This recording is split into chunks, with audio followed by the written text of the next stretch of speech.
Hi, cat. Come and get some mango, baby.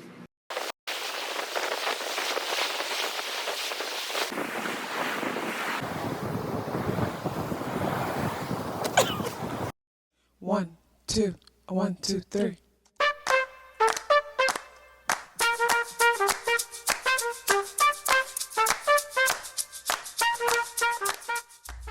Self-awareness is a superpower. My name is KathyLaDonna. Welcome to Soul and Vibration.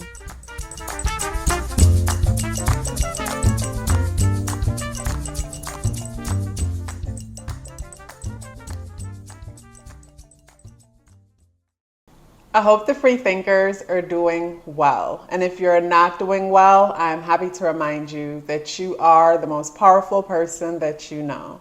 You are the most powerful person that you know because only you can create your reality.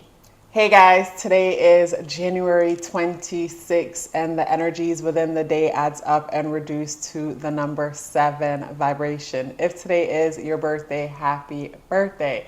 So Thursday is associated with Jupiterian energy and Jupiter amplifies everything within the day. Recently, like you guys know, or like I've told you guys in past videos, I've been recording these videos on Thursday because the Jupiterian energy helps me to be more energetic opposed to when I was recording them on Saturday, which is Saturn day. Saturn energy felt more heavy on me, where the Jupiterian energy is lighter. The Jupiterian energy is more energetic. Even though when it comes to Jupiterian energy, whatever you're going through that day can be exaggerated.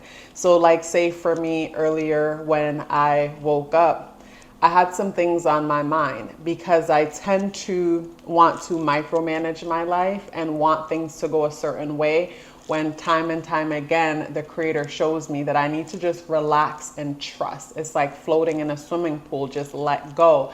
Have clear intentions, make sure my emotions are positive because my emotions create my reality, but just let go, float, and just trust. And even though I have evidence and experiences that, yes, let go and trust, it's just a part of me to want to hold on and control. So earlier, while I was in my head about some things, I felt those things exaggerated, and I pulled my journal out and I started writing the truth about how I felt. And once I was able to like expose all of the truth that I was hiding from myself, the truth that I didn't want to acknowledge, truth that I was, and when I say truth, I mean things that are in my head, things that I'm feeling. It doesn't necessarily mean that they're reality, but it's concerns or things that I'm reflecting on. And those things had an effect on my emotions because they made me feel a bit heavy.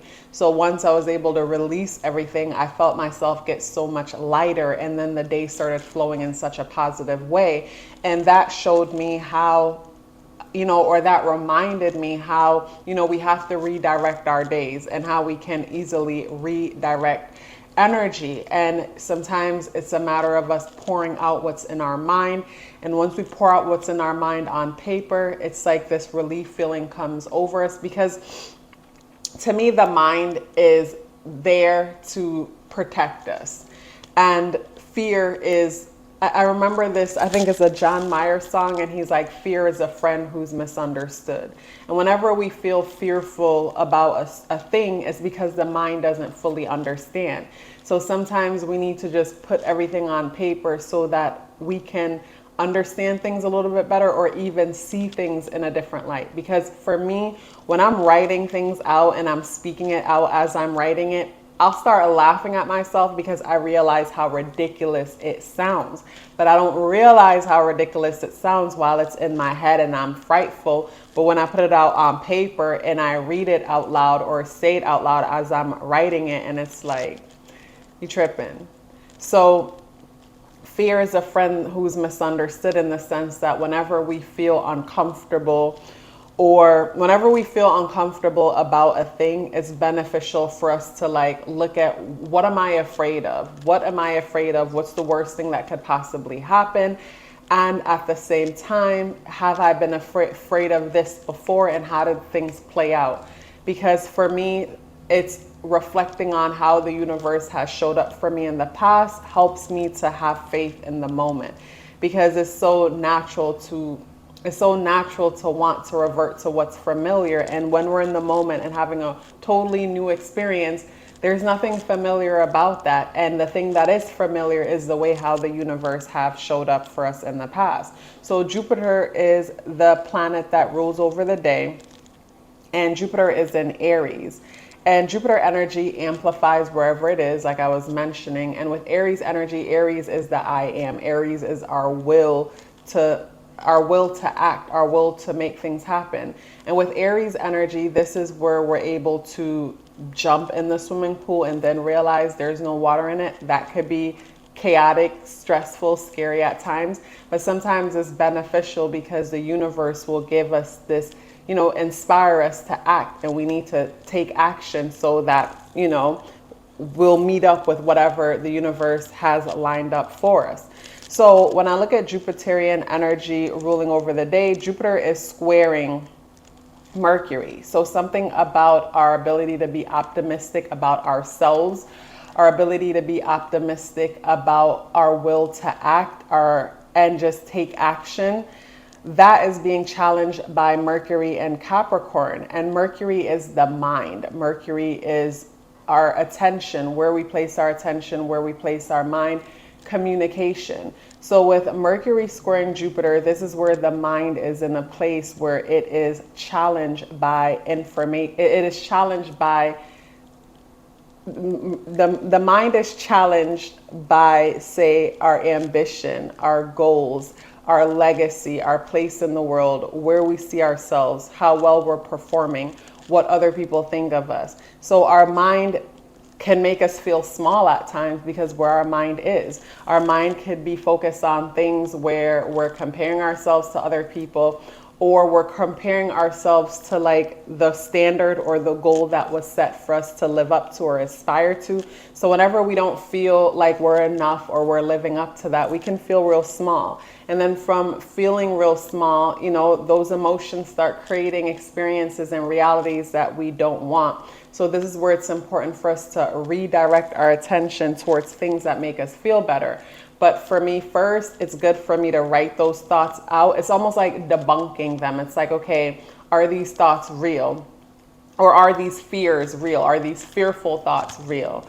And if they are, what are some solutions that I can come up with in order to make things better? And if there's no truth to it, then, we know now to release it, and it's okay to release it.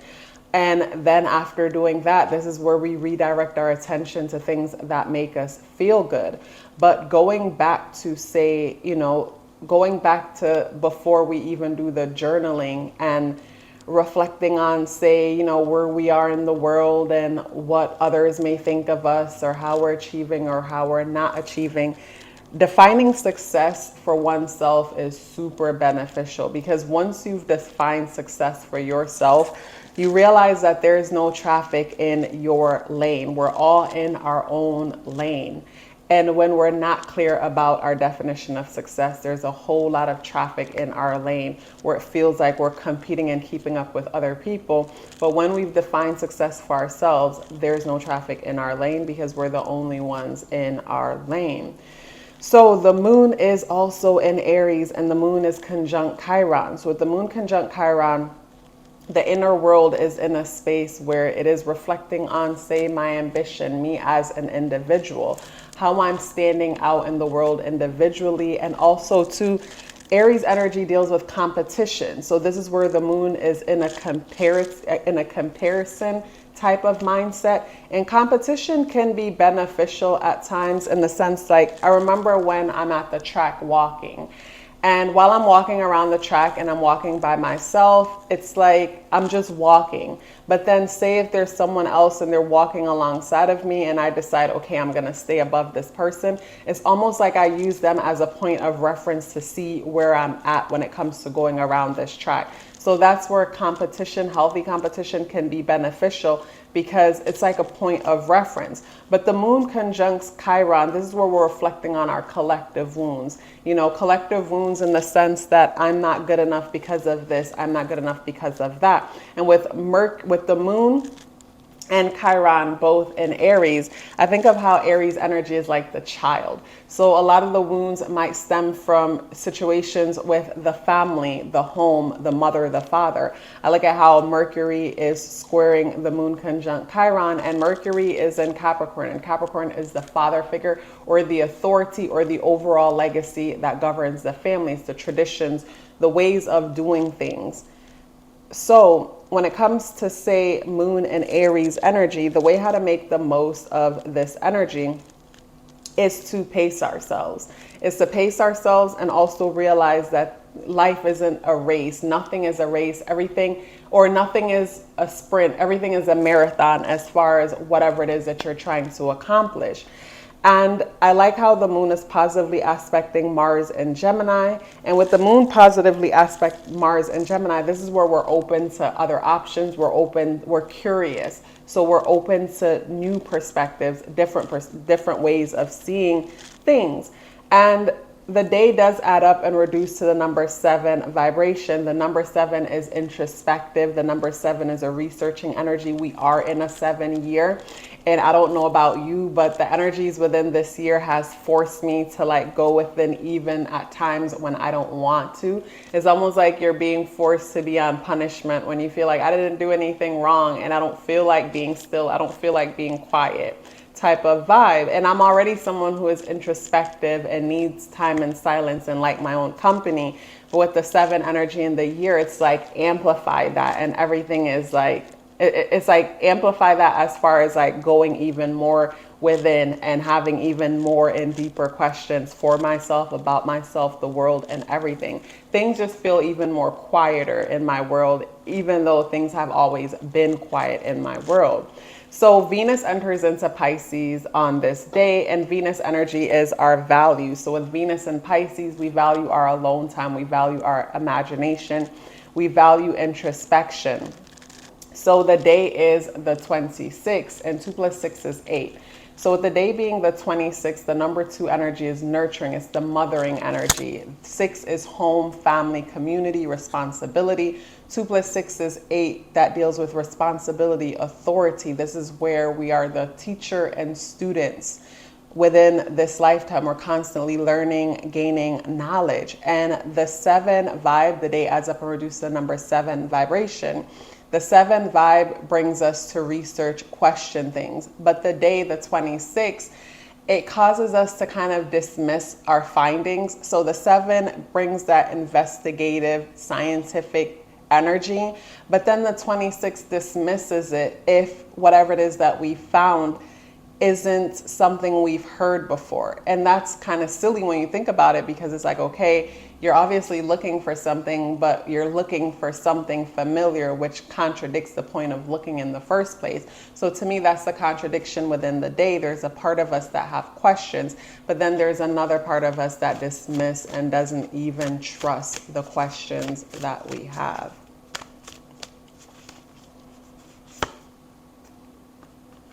I feel like the cheetah energy has been like very popular when it comes to, say, these daily energies, or maybe it's come out in something else. But the cheetah energy comes out for the day. And when I look at the cheetah card, my attention is focused on the spots on the cheetah, the balance between black and white. When I think of the balance between black and white on the body of the cheetah, I think of the balance between light and dark. And I think of, say, overall the balance energy within the day, the need for balance. When I say the need for balance, meaning I look at the number 7 energy that's deep and introspective. I look at the number 8 energy that is more systematic, that is more controlled. And I think of the in-between where we dive deep, we have questions, but at the same time, after diving deep and having questions, we reflect on similar things that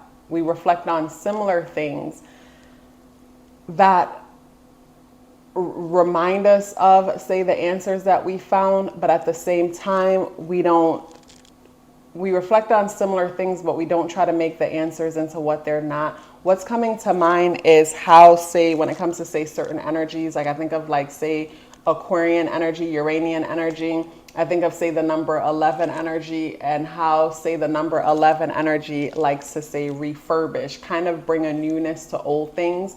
And over time, while I was doing a session, I realized how necessary that is. Because sometimes we could be so futuristic to the point that we're out of touch with reality, because reality hasn't caught up yet to whatever it is that we've given birth to. So when I think of balance within the day with the cheetah energy and balancing the light and the dark, and like I mentioned, the number 7, diving deep, gaining a new perspective, but then bringing it back to something familiar or relatable, and creating balance in between with what we're searching and where we are, so that there's not so much distance between reality. I hope that makes sense. Let me know in the comments, like, if that makes sense, what I'm explaining. It makes sense in my mind, but you know, when it comes to, say, the card associated with the day, we have the 9 of Wands. And the 9 of Wands energy talks about, say, not giving up, having a rough time as far as going after what it is that you want, whatever is important to you. But at the same time, even though things may be rough and challenging, giving up is just not an option. And when giving up is not an option, it just changes everything. When giving up is not an option, the experience, it's like there's no more need to rush. There's no more need to rush because giving up is not an option. So when it comes to, say, like the cheetah energy and how the cheetah energy is rushing, is moving so fast, and then wand energy coming up, I'm getting the feeling of, say, a lot of momentum and excited energy within the day. But even though I'm feeling the momentum and the excited energy within the day, I'm also feeling a sense of suppression at the same time. And when I look at, say, the planets and look at what could possibly cause that, I think of, say, the moon conjunct Chiron, and how the inner wounds, collective wounds, things we've been through may trigger that hesitation or, you know, questioning oneself. I think of Mercury and Capricorn, and how the mind is at a place where it takes itself way too serious, takes life and things way too serious. I think of how Pluto conjuncts the sun. I think about how Venus conjuncts Saturn. So it's like there's a lot of heavy energy there. So there's this feeling of wanting to sprint ahead, like the cheetah energy, wanting to make things happen. But at the same time, there's a sense of caution. And I look at the 9 of Wands and think about that caution, for the simple fact that, like, yeah, from past experiences and going through certain things, there's this need for caution. And you could feel that within the day. And of course, the number 7 energy slows things down with the day adding up and reducing to the number 7 vibration. That slows things down big time and creates an introspective feeling, even though the energy is amplifying and encouraging us to move fast or make something happen or do something. So to me, this is almost like, it's like a revolution, but it's happening within us, is what I get from the energies in the day. If you would like to book a natal chart tarot card reading or check me out on Patreon, the links for that is in the description box below. If you're still here with me, I would love to hear from you. Please let me know by dropping me a purple heart in the comment box below. I would love to hear from you, and I look forward to seeing you tomorrow. Love yourself as if your life depended on it, because it does. Take care of yourself, and I look forward to seeing you in the next video.